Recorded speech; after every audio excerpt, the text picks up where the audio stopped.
Mesdames et messieurs, bonsoir et soyez les bienvenus pour cette nouvelle édition de notre journal de 22 heures au sommaire de l'actualité.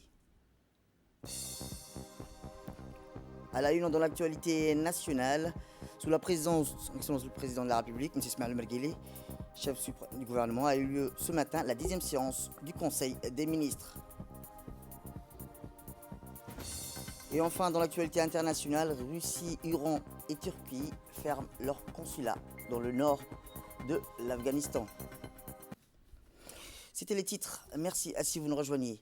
Sous la présidence du président de la République et chef suprême du gouvernement, M. Ismaël Merguele, s'est tenue aujourd'hui la 10e séance du Conseil des ministres où plusieurs questions ont été examinées et approuvées. Écoutons le ministre des Affaires étrangères et porte-parole du gouvernement, M. Mohamed Al Youssouf. Rahman Rahim, sous la présidence du chef de l'État, son Excellence M. Ismaïl Omar Guelleh, s'est tenue la 10e séance du Conseil des ministres en ce mardi 6 juillet 2021. Étaient inscrites à l'ordre du jour 6 questions. La première question est relative à un projet de loi autorisant la République de Djibouti de souscrire à l'augmentation générale et sélective du capital de la Banque internationale pour la reconstruction et le développement. La décision de souscrire des parts auprès de la Société financière internationale implique un engagement financier de l'État. Les augmentations du capital de la SFI sont composées d'augmentations générales et sélectives. L'augmentation générale permet aux pays de souscrire des actions supplémentaires en proportion de leur part du capital existant et d'augmenter ainsi la capacité financière de la SFI.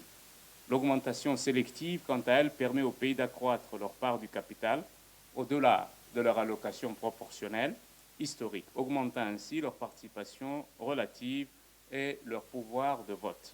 Ainsi, la République de Djibouti a choisi de souscrire à 270 actions supplémentaires payables en vertu de la résolution numéro 272, augmentation générale du capital AGC, et 791 actions supplémentaires payables au titre de la résolution numéro 271, augmentation sélective du capital ASC. La deuxième question concerne un projet de loi autorisant la République de Djibouti à souscrire à l'augmentation générale et sélective du capital de la Banque internationale pour la reconstruction et le développement. La décision d'augmentation du capital de la BERD fait suite à la résolution numéro 664, augmentation sélective du capital ASC de 2018, et la résolution numéro 663, augmentation générale du capital AGC du 1er octobre 2018. Les statuts de la BERD fixent les conditions relatives à la souscription des États membres en cas d'augmentation du capital autorisé. La République de Djibouti a choisi de souscrire à 81 actions supplémentaires payables en vertu de la résolution numéro 663, augmentation générale du capital AGC, et 95 actions supplémentaires payables au titre de la résolution numéro 664, augmentation sélective du capital ASC. La troisième question est relative à un projet de décret relatif à l'organisation du troisième recensement général de la population et de l'habitat. Le deuxième recensement général de la population et de l'habitat a été réalisé en 2009. Et suivant la périodicité décennale recommandée par les Nations Unies pour cette opération, il était prévu de réaliser le troisième recensement en 2019. Cette date a été repoussée à 2022 pour diverses raisons et contraintes, notamment la formulation de la deuxième stratégie nationale de développement de la statistique et la mise en place d'un processus de réforme du système statistique national. La réalisation du recensement permettra d'améliorer la connaissance de la dynamique de l'évolution de la situation démographique et géographique du pays dans toutes leurs composantes et offrira une meilleure opportunité d'intégrer au mieux les variables démographiques et géographiques dans les stratégies et programmes de développement social, économique, politique, culturel et environnemental. Les objectifs donc de ce recensement permettront d'actualiser les informations issues du recensement 2009, de mettre à jour les bases de données géographiques et démographiques selon le découpage administratif, de renouveler la base de sondage national pour les prochaines enquêtes et de renforcer les bases de données régionales pour une meilleure décentralisation.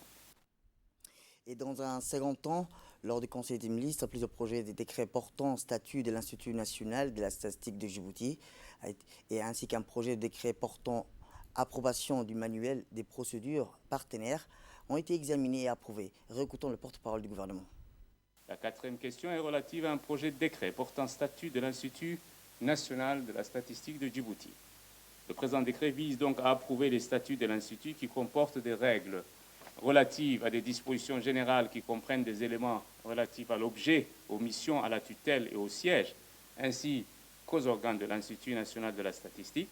En plus des missions légales, il est prévu que l'Institut assure le secrétariat permanent du Conseil supérieur de la statistique.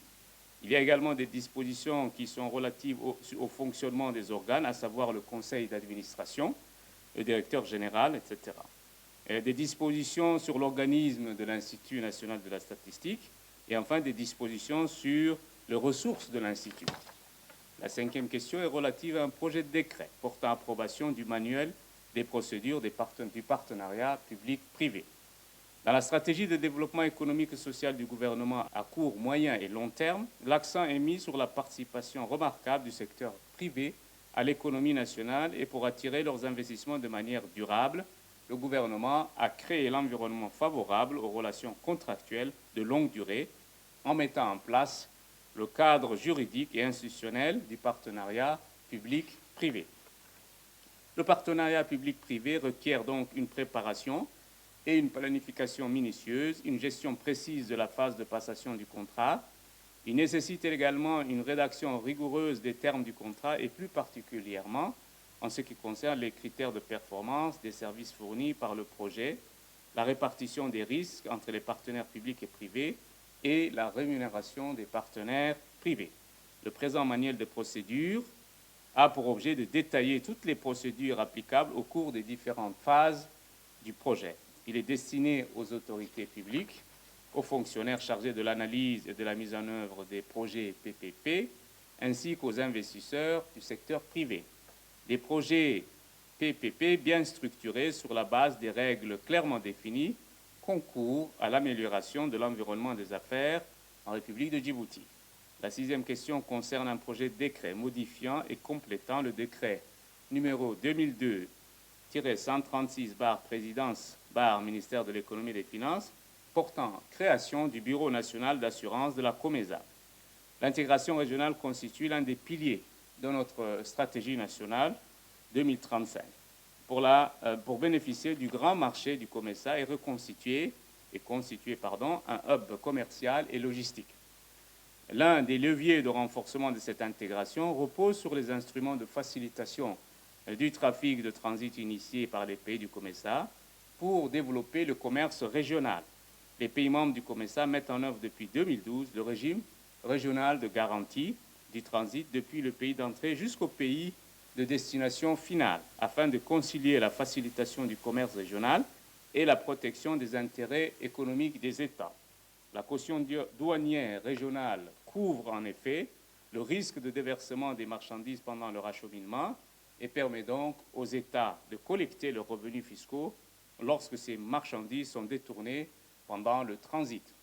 Calqué sur le modèle opérationnel de la carte jaune avec une chaîne de garants constituée de sociétés d'assurance et un pool de réassurance pour optimiser sa solidarité financière, la garantie douanière régionale est actuellement en vigueur sur le corridor nord, Kenya, Ouganda, Rwanda et Burundi, et sur le corridor central, Tanzanie, République démocratique du Congo, Rwanda et Burundi.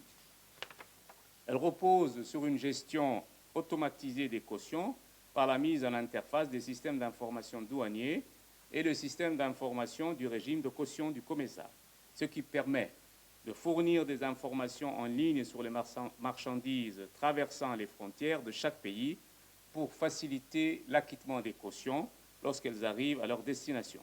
La mise en œuvre de la garantie douanière du COMESA sur le corridor de Djibouti est donc désormais réalisable.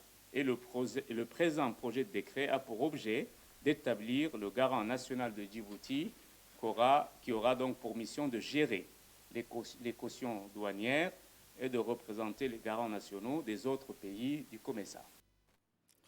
Autre actualité nationale, le ministère de la Justice et des Affaires pénitentiaires chargé des droits de l'homme a organisé en partenariat avec le PNUD une conférence sur le programme Appui à la justice financé par l'Union européenne et dont la mise en œuvre a été confié au PNUD et entré dans sa phase d'exécution. Ce programme a pour objectif de faciliter l'accès de la justice aux citoyens djiboutiens. La représentante résidente du PNUD, Mme Fatima Elcher, la coordinatrice résidente de l'ONU Djibouti, Mme Barbara Menzi, étaient ainsi que l'ambassadeur de l'Union européenne de la France à Djibouti, le président de la Commission nationale des droits de l'homme, ont honoré de leur présence à cette auguste assemblée. Les chefs des juridictions, dont le procureur général, le président de la Cour suprême, ont assisté à cette conférence. Il faut dire que les juridictions sont les principaux bénéficiaires de ce programme qui va s'atteler non seulement à la formation du personnel judiciaire, mais aussi à l'informatisation des juridictions. Ceci dans le but d'améliorer l'efficacité de la justice, de faciliter le traitement des affaires. Les résultats attendus ne s'arrêtent pas à deux aspects: l'amélioration des performances des directions du ministère de la Justice et une amélioration de la gestion des ressources humaines. Salamon Adorale, la route nationale 1, le premier interconnecteur électrique entre Djibouti et l'Éthiopie, les stations d'épuration à Douda et bientôt Balbala sont tous des investissements européens. L'Europe fait dans l'infrastructure. Et j'ai le plaisir ce matin de vous dire qu'encore une fois, l'Europe répond présente à l'appel du président. Monsieur le ministre, je me souviens que nous avions abordé à plusieurs reprises ce projet. Il est en train de prendre forme et je m'en réjouis. Je remercie le secrétaire général pour la présentation qui vient d'être faite, qui a permis de prendre la mesure de la diversité de ce programme à travers l'amélioration du fonctionnement des institutions dans le secteur de la justice, l'amélioration à l'accès aux droits pour toutes et tous, le renforcement du dispositif de formation des acteurs et la création d'une école nationale, la mise en place d'un système intégré de gestion de l'information judiciaire et pénitentiaire. Et il me paraît très important qu'aujourd'hui nous soyons tous autour de la table, partenaires internationaux, partenaires djiboutiens, exécutants, pour bien lancer ce projet. Eh bien, le ministre de la Justice et des Affaires pénitentiaires chargé des droits de l'homme, M. Ali Hassan Badon, a pris la parole en dernier à souligner que cette volonté est de faciliter l'accès à la justice qui a motivé sa détermination à créer des tribunaux dans le district. Le rôle de la justice, c'est d'aider les investissements pour développer un pays. Le rôle de la justice, c'est de réduire les injustices, puisque quand on vient voir un tribunal, c'est qu'on est déjà dans une injustice. Et ce n'est pas de trouver la justice, c'est de réduire l'injustice dont vous êtes victime. Donc la confiance et la compréhension de ce qu'on attend de la justice est très importante. Nous sommes une nation, nous avons la même compréhension de la notion de justice. Chaque nation a sa définition de justice. Nous avons à Djibouti 3 sources de droit. Nous avons le droit code civil, code pénal, nous avons le droit de charia et le droit coutumier. Dans nos têtes et dans nos cœurs, ces 3 valeurs ont la même importance. Ces 3 sources sont aussi importantes l'une que l'autre. Donc ça donne des choses un peu bizarres. Quand vous perdez un procès, vous accusez le système, vous dites ce système n'est pas bon parce que en fait vous avez perdu. Et quand vous gagnez, vous dites voilà, c'est un bon système. Donc l'idée maintenant, c'est pour ça que nous avons créé l'école des magistrats, c'est de former à toutes les sources de droit djiboutiennes tous les magistrats. Même si les magistrats au niveau du tribunal de première instance, il faut qu'il y ait des notions de droit coutumier et de droit charia. Même chose pour les autres. Ainsi, quand le juge lui-même prend la décision qu'il a à prendre, il le fait en connaissant les notions de base des autres droits, ce qui permettra de rassurer effectivement nos justiciables. Ce projet est important à plus d'un titre. Le président de la République, lors de la dernier atelier que nous avons fait à Arta, a parlé de justice sociale, a parlé de dématérialisation, il a parlé également de délocalisation, de déconcentration. Ces 3 sujets nous concernent directement. Dans ce projet, nous avons le volet modernisation du système d'information et des procédures. Ce sera un élément très important parce que aujourd'hui, surtout auprès des jeunes, le temps, c'est plus le même temps que nos temps. Ce qui se fait aujourd'hui, c'est aujourd'hui. Donc une décision de justice qui s'en prend aujourd'hui doit se savoir aujourd'hui. En tout cas, le contenu, l'essentiel. Direction le Nord, où dans le cadre de sa tournée de prise de contact après la région de Tadjoura, le ministre de l'Intérieur, M. Saïd Ibn Hassan, s'est rendu hier dans la région de Boc. Il a été reçu et accueilli par le préfet de Boc, M. Abdelmalik Mohamed Benouita, du président du conseil régional, M. Mohamed Ismaël, des autorités civiles et militaires, des parlementaires et bien sûr de la population de la région de Boc qui sont venus en grande pompe pour accueillir le ministre de l'Intérieur. Dans la foulée, comme prévu dans le programme, il a tenu une première réunion avec les locales, les notables et les sous-préfets de la région. Ce fut l'occasion pour le ministre de faire un état des lieux et doléances adressées auparavant au président de la République, M. Ismaïl Omar Guelleh, marquant ainsi par les actes la continuité de l'État. Elle a permis aussi de recueillir de nouvelles doléances des habitants de Hayou. Le ministre n'a pas manqué d'insister sur la ferme volonté du président de la République d'être encore plus au service des administrés. Ensuite, le ministre a visité les services de la préfecture. Après cela, la délégation s'est rendue dans le village des réfugiés de Markazi, dans l'école Rahma. Le ministre de l'Intérieur a reçu brièvement dans les locaux de la préfecture les représentants des services déconcentrés. Enfin, il a clos une série d'entrevues par une importante réunion de travail avec les forces de sécurité et de défense de la région d'Obok. Eh bien, le ministre de l'Intérieur, M. Saïd Ibn Hassan, s'est réjoui de l'accueil qui lui a été réservé. Le ministre n'a pas manqué d'insister sur la ferme volonté du président de la République, M. Ismaïl Guelleh, d'être encore plus au service des administrés. حيو شعبو حيو مكابناي حيو سيو حيو عندينتا السلام عليكم ورحمة الله وبركاته أساكو أما جدات أي سدليو عفو يو أباي فرنسا عفت يا بليو أحد سينيل أدوروا ساكو Afar Afat Nagaï, Yabalio. Donc pour moi aujourd'hui, c'est un plaisir d'être donc venu dans cette ville historique, Obok, et dans le cadre donc de ma tournée dans les régions. Hier j'étais à Tadjoura, aujourd'hui je suis à Obok, et comme dans la coutume, je suis donc très bien accueilli et je vous remercie pour cet accueil chaleureux qui m'a été réservé. Cette visite, qui est aujourd'hui une prise de contact, est une première, mais d'autres visites s'en suivront pour qu'on puisse travailler ensemble, relever donc l'ensemble des défis, aussi bien au niveau donc sécuritaire qu'au niveau développement économique. Le ministre a changé, mais il y a une continuité de l'État.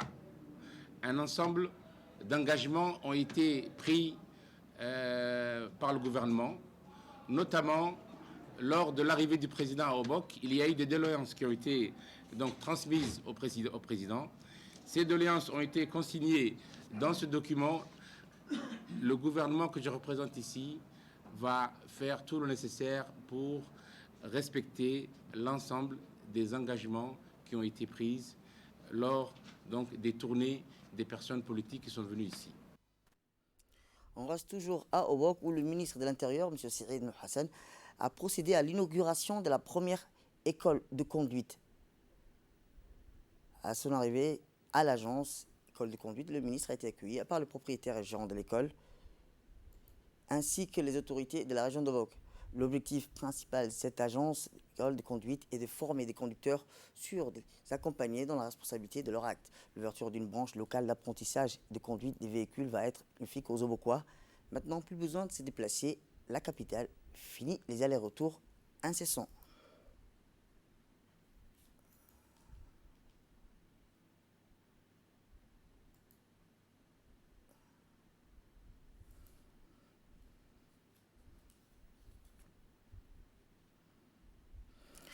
Direction Arta, où le ministre chargé de la décentralisation, M. Qassim Haroun Ali, a commencé sa tournée de prise de contact avec les régions de l'intérieur, accueilli par le préfet d'Arta, M. Mohamed Cherkho Hassan, et le président du conseil régional, M. Elmi Bouh Goudani. La mission conduite par le ministre bénéficie d'un accueil ardent et enthousiaste de la population locale. Au cours de la rencontre organisée avec les acteurs de la décentralisation au sein du centre d'estivage d'Arta, le président du conseil régional remercie le ministre pour la priorité accordée à sa région tout en lui témoignant sa confiance pour les aider plutôt à relever les défis de la décentralisation. De son côté, le préfet de la région, M. Mohamed Cherkho Hassan, a félicité le ministre et lui souhaite un plein succès dans sa mission tout en lui assurant sa meilleure collaboration.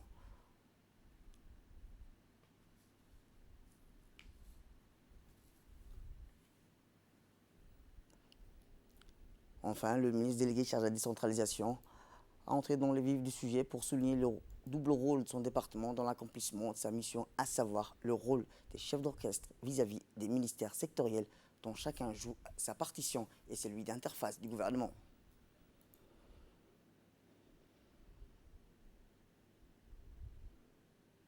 Avec joie et enthousiasme dans cette magnifique région d'Arta.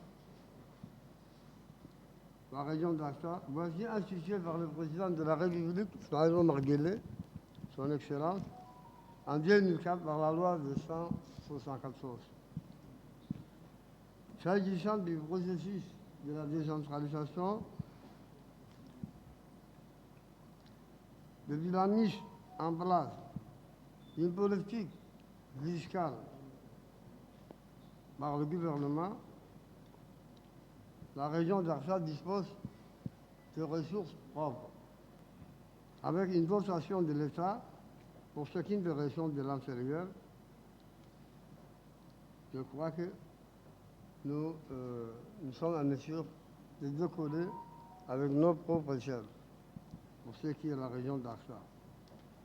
Pour la réalisation des investissements,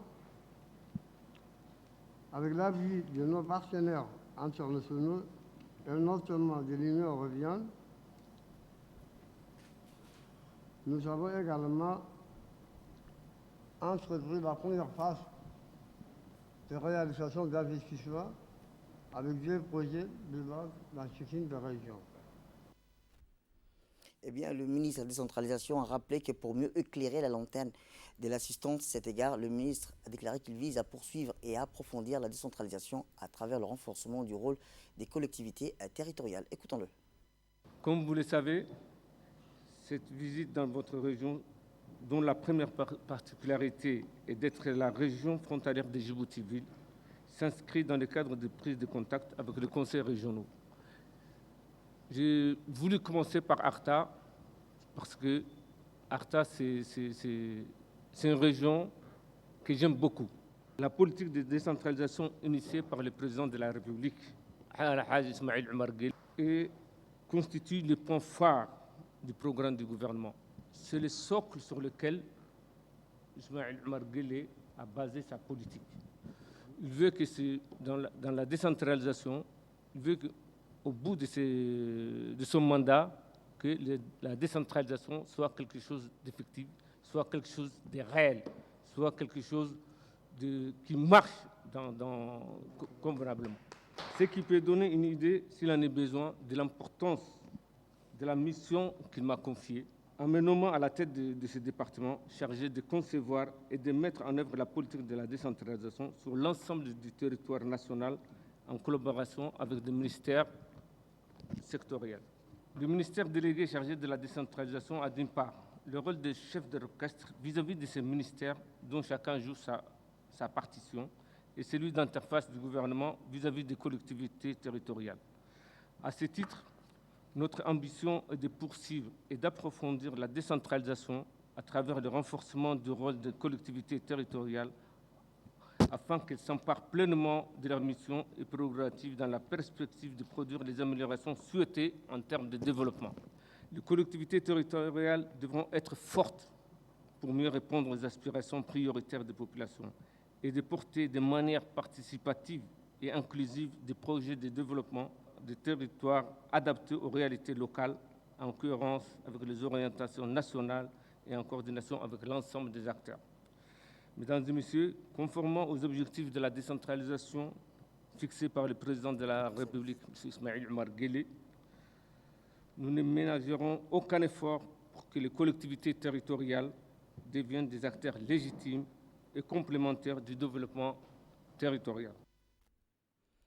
Autre actualité, après sa visite de travail dans la capitale avec sa participation au premier festival culturel sous le thème Un goût de l'Éthiopie, la ministre du Tourisme et de la Culture éthiopienne, Mme Hilut Kassaou, accompagnée d'une forte délégation dont son homologue djiboutien, Dr Hibo Moumina Assoué, ministre de la Jeunesse et de la Culture, du ministre du Commerce, Mohamed Warsa Madiriye, du président de la Chambre de commerce, Youssef Moussodouale, de l'ambassadeur de l'Éthiopie, s'est rendu dimanche au centre estival de formation d'Arta, le Sun Hill Center, sous le tel du ministère de l'Éducation nationale et de la formation professionnelle.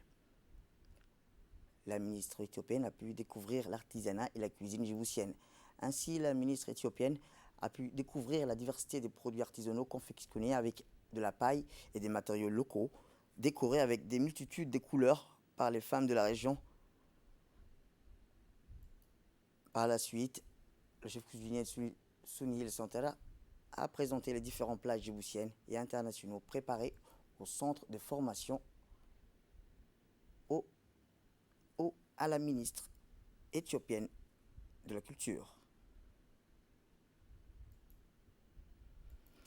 Le ministre du Commerce et du Tourisme, M. Mohamed Warsa Madiriye, a rencontré l'ambassadeur de France, Arnaud Guillou, à Djibouti. L'ambassadeur accompagné de M. Stéphane Gallet, chargé de la coopération, et de Mme Inès Jimil, chargée des affaires économiques. Cette rencontre a eu lieu dans le bureau du ministre en présence de ses proches collaborateurs. Au terme de cette rencontre, le ministre a commencé à énumérer les différents chantiers sur lesquels son département est actuellement attelé à concrétiser en premier lieu. Le tourisme a été élaboré et représenté le point le plus important de la réunion. Suite aux assises du tourisme 2018, ce secteur est devenu des chevaux de bataille du gouvernement pour lutter contre le chômage et permettre une croissance harmonieuse et plus inclusive. Pour le ministre, a informé qu'il existe déjà un schéma directeur du tourisme 2019-2024 et cherche actuellement à revaloriser le site touristique et les villes historiques et créer de nouveaux sites sur un modèle intégré. Sport, pour clore l'actualité nationale, la finale de la Coupe de Djibouti de handball masculin et féminin au complexe sportif de Roi Fahad s'est tenue hier. Ce sont deux finales riches en suspens qui ont opposé premièrement les équipes féminines de handball et de la garde républicaine, celle d'Ali Sebier, et ensuite les équipes masculines de handball de la garde républicaine contre l'équipe de l'OVD. Malgré les efforts considérables, l'équipe féminine de handball d'Ali Sebier et le fair play de l'équipe masculine de handball de l'OVD, les deux finales ont été remportées respectivement par les deux équipes de la garde républicaine, c'est-à-dire l'équipe féminine et masculine, avec un score de 31-10 pour les filles de la garde républicaine face aux filles d'Ali Sebier, 23-21 pour l'équipe masculine de handball et de la garde républicaine face aux garçons de l'OVD. Rappelons que cette année est une saison historique pour l'équipe féminine de handball de la grande garde républicaine, car en remportant la Coupe de Djibouti, la Supercoupe, bien évidemment, le championnat national de handball, les filles de la garde républicaine ont réalisé un triple inédit. Ainsi, rappelons-le, la garde républicaine, finale riche en suspense, qui a opposé les équipes féminines place aux récompenses des trophées. Un très bon travail de l'entraîneur principal de l'équipe de handball féminin de la garde républicaine, avec un son staff qui a été réalisé. Le colonel Mohamed Jamadou Ali, commandant de la garde républicaine, n'a pas manqué de féliciter l'ensemble des joueuses et joueurs des deux équipes de handball de la garde républicaine, ainsi que leur staff respectif, en leur exhortant à maintenir cette avance et de préserver cette place prestigieuse que l'équipe féminine et masculine de handball et de la garde républicaine occupe dans le handball djiboutien. Ainsi, le colonel Mohamed Jamadou Ali, chef d'état-major de la garde républicaine, a salué les excellentes performances des deux équipes pour cette victoire convaincante.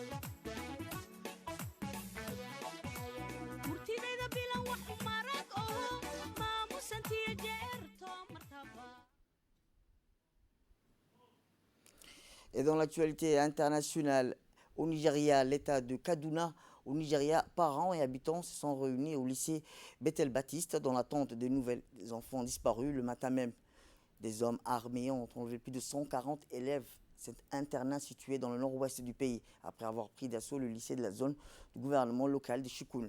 Les assaillants ont ouvert le feu et maîtrisé les gardes de sécurité et ont enlevé plus de 165 internes.